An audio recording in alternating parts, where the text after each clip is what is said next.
தைரியம் மட்டும் இருந்துட்டா அதிர்ஷ்டம் நம்மை தேடி வரும் என்பதை பற்றி ஒரு சின்ன கதை மூலம் பார்ப்போம். நான் உங்கள் நண்பன் எம் முருகன். ஒரு சமயம் கிருஷ்ணதேவராயர் சமஸ்தானத்துக்கு ஒரு பெரிய வித்வான் வந்தார். என்னோட போட்டி போடுறதுக்கு இந்த ஊரில் யாராவது இருக்காங்களா என சவால் விட்டார். அந்த ஊரில் இருந்த பெரிய பெரிய வித்வான்கள் எல்லாம் இது ஏதுடா வம்பா போச்சு என நினைக்க ஆரம்பிச்சிட்டாங்க. யாரும் அந்த வித்வானோட போட்டி போட தயாராக இல்லை. எல்லோரும் பயந்து நடுங்கிக்கிட்டு இருந்தாங்க. அந்த நேரத்தில் ஒருத்த மட்டும் தைரியமாக முன்னுக்கு வந்தான். அது யாருன்னா தென்னாலிராமன், அந்த சமஸ்தானத்து விகடகவி. என்ன அனுப்புங்க போட்டிக்கு, நான் ஜெயிச்சு காட்டுறேன் என்றான். உனக்கு அவ்வளவு தைரியம் இருக்கா என மன்னர் கேட்டார்.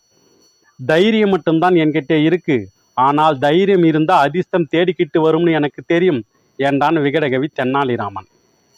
அடுத்த நாள் போட்டி ஆரம்பமானது. அந்த பெரிய வித்வான் வந்து நின்றார். எதிரே தென்னாலிராமனும் வந்து நின்றான். அந்த வித்வான் ஒரு விரலை காட்டினார். தென்னாலிராமன் பதிலுக்கு 2 விரலை காட்டினான். வித்வான் 3 விரலை காட்டினார். இவன் உடனே 4 விரலை காட்டினான். உடனே 5 விரலை காட்டினார் அவர். தென்னாலிராமன் உடனே தன் கையை மூடி காட்டினான். அவ்வளவுதான். அந்த பெரிய வித்வான் கிருஷ்ணதேவராயர் காலில் விழுந்தார்.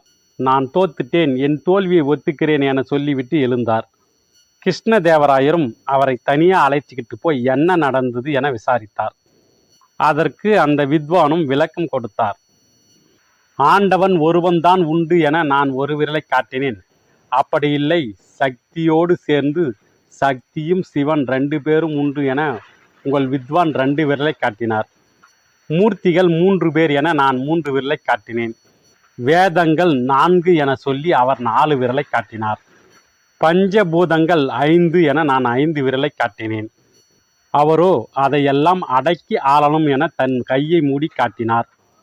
அடடா, உங்கள் வித்வானுக்கு எப்பேற்பட்ட அறிவு அப்படின்னு சொல்லிவிட்டு அவர் அங்கிருந்து போய்விட்டார். அதுக்கப்புறம் தென்னாலிராமனை அழைத்து என்ன நடந்தது என கேட்டார் கிருஷ்ணதேவராயர். அதுக்கு தென்னாலிராமன் விளக்கம் கொடுத்தான். அந்த வித்வான் முதலில் என்னை கொன்னுடுவேன் ஒரு விரலை காட்டினான். உடனே உன் 2 கண்ணையும் தோண்டி புடுவேன் என நான் 2 விரலை காட்டினேன். உனக்கு நாமம் போட்டுடுவேன் அவன் 3 விரலை காட்டினான். அதை நான் அழிச்சிடுவேன்னு நான் 4 விரலை காட்டினேன். உன்னை அரைஞ்சிடுவேன் அவன் 5 விரலை காட்டினான். குத்தி புடுவேன்னு சொல்லி நான் கையை மூடி காட்டினேன் அப்படின்னு சொன்னான் தென்னாலிராமன். இப்போ பாருங்க, ஜெயிச்சது யாரு? தைரியம் மட்டும் இருந்துட்டா அதிர்ஷ்டம் உங்களை தேடி வரும் சொல்கிறது உண்மையாக போச்சு. அதனால் நாம் எப்பவும் தைரியமாக இருக்கணும். நம் மனசுக்கு எது நல்லதுன்னு தோணுதோ அதை தைரியமாக செய்ய வேண்டும். நல்லதுன்னு தெரிஞ்சும், இது சிறந்த வழின்னு தெரிஞ்சும், இதில் போனால் முன்னேறலான்னு தெரிஞ்சும், இதுவரை யாரும் போகலையே இந்த வழியில் என தயங்கி நின்றுக்கிட்டு இருந்தால் ஜெயிக்க முடியாது. தைரியமாக முதல் அடியை எடுத்து வைப்போம். அதிர்ஷ்டம் உங்கள் கூடவே வரும். வெற்றி உங்களுக்கு நிச்சயம் வசப்படும்.